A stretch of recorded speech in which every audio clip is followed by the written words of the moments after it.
고을 동쪽의 검은 산이라 불리는 야트막한 봉우리가 있었다. 낮에는 평범한 땔감산이었으나 해가 지면 누구도 가까이 하지 않았다. 마을 사람들은 오래전부터 그 산에서 정체 모를 짐승이 내려온다고 믿었다. 어느 날부터인가 밤마다 초가 지붕 위로 무거운 발자국 소리가 들렸다. 개들은 꼬리를 말고 낑낑거렸고 소는 외양간에서 거품을 물었다. 사람들은 호랑이다, 산신이 노했다, 수군거렸으나 아무도 확인하려 들지 않았다. 처음에는 한두 집에서만 들리던 소리가 점차 마을 전체로 퍼졌다. 밤이 깊어지면 지붕 위를 걷는 무언가의 무게 때문에 기와가 흔들렸고 아침이면 지붕 곳곳에 커다란 발자국이 남아 있었다. 아이들은 해가 지면 밖에 나가지 못했고 어른들은 창문을 꽁꽁 걸어 잠갔다. 그 무렵 사냥꾼 출신 떠돌이 사내 강필이 마을에 들어왔다. 그는 짐승 발자국만 보고도 종류를 가려내는 재주가 있었다.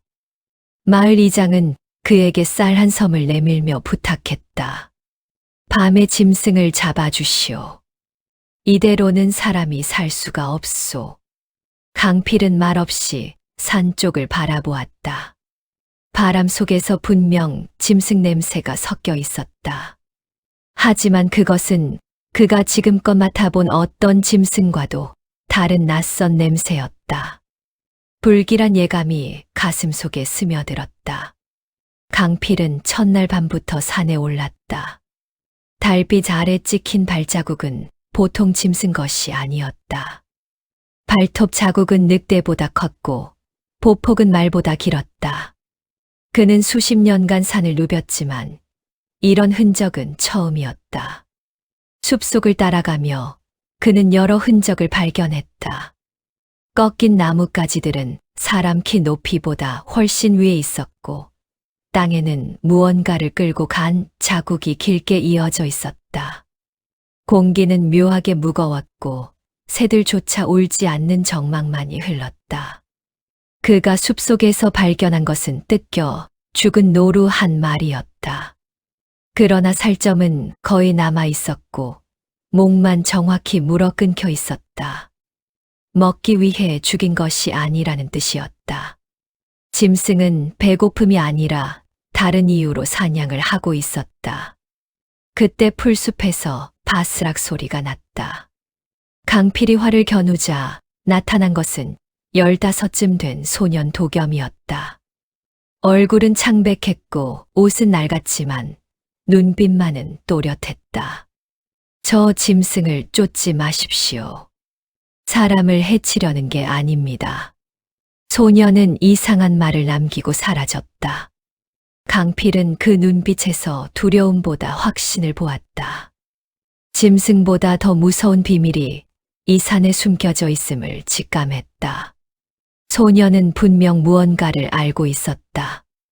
다음 날 새벽 강필은 마을 어귀에서 흰 여우 한 마리를 보았다.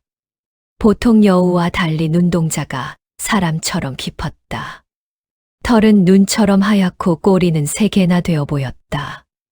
여우는 강필 앞에서 멈추더니 3번 고개를 숙였다. 마치 말을 건네는 듯했다. 그 순간 멀리서 종소리 같은 울음이 산을 울렸다. 여우는 고개를 들어 산을 바라보았고 강필도 따라 고개를 돌렸다. 산 정상 어디선가 푸른 빛이 희미하게 번졌다. 마을 노파는 여우를 보자 얼굴이 하얗게 질렸다. 그녀는 부들부들 떨며 절을 했다. 저건 산을 지키는 영물일세. 함부로 건드리면 화를 당하네. 노파는 30년 전 이야기를 들려주었다. 산속 골짜기에 금을 캐던 탐관오리가 있었고 그가 짐승을 풀어 사람들을 쫓아냈다는 것이다. 금을 독차지하기 위해 산 전체를 차지한 탐관은 무고한 백성들을 내쫓고 괴상한 실험을 시작했다고 했다. 그 뒤로 산의 짐승이 밤마다 마을을 감시하게 되었다고 했다. 하지만 노파는 더 이상 말하지 않았다. 다만 떨리는 손으로 산을 가리키며 가지 마시오라고만 중얼거렸다. 강필은 깨달았다. 이 일은 단순한 짐승 소동이 아니었다. 인간의 욕심이 만든 저주였다. 도겸이 다시 나타난 것은 사흘 뒤였다. 그는 강필을 산속 폐가로 이끌었다. 길은 험했고 주변에는 오래된 쇠사슬과 부러진 창들이 여기저기 흩어져 있었다. 그곳에는 거대한 우리와 쇠사슬, 그리고 사람 손으로 길러진 듯한 괴이한 짐승이 있었다. 몸은 곰 같고 얼굴은 늑대 같은 기괴한 짐승이었다. 온몸에는 상처 자국이 가득했고 한쪽 눈은 실명한 듯 하얗게 흐려져 있었다. 도겸은 떨리는 목소리로 말했다. 눈가에는 눈물이 맺혀 있었다. 저건 제 아버지가 만든 짐승입니다. 금을 지키려고 사람과 짐승을 섞어 길렀습니다. 그의 아버지는 탐관오리의 명령을 받아 온갖 짐승을 잡아다가 실험을 했다고 한다. 수백 마리가 죽어 나갔고 살아남은 것은 저 한 마리뿐이었다.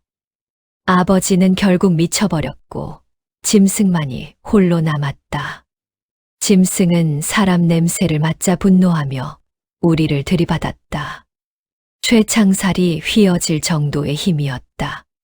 강필은 그 눈에서 슬픔과 분노가 함께 섞인 것을 보았다. 짐승은 괴물이 아니라 탐욕이 만든 죄의 흔적이었다. 인간의 피해자였다. 그날 밤 짐승은 다시 마을로 내려왔다. 발걸음은 무거웠지만 더 이상 분노에 찬 것이 아니었다. 마을 사람들은 공포에 떨며 문을 걸어 잠갔다. 강필은 칼 대신 북을 들었다. 도겸이 알려준 대로 옛 장단을 치자 짐승의 발걸음이 멈추었다.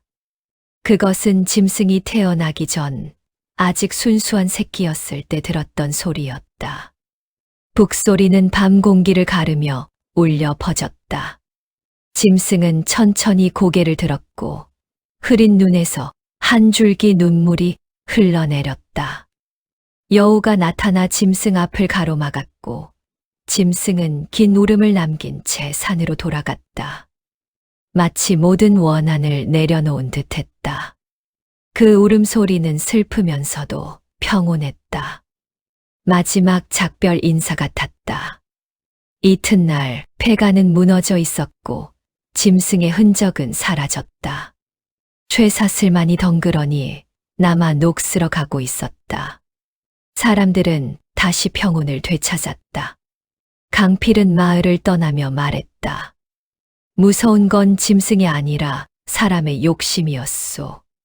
그 뒤로 검은 산에서는 더 이상 발자국 소리가 들리지 않았다. 다만 달 밝은 밤이면 흰 여우 한 마리가 마을 어귀를 조용히 지켜보았다고 한다. 산의 수호자로서 인간의 탐욕을 경계하며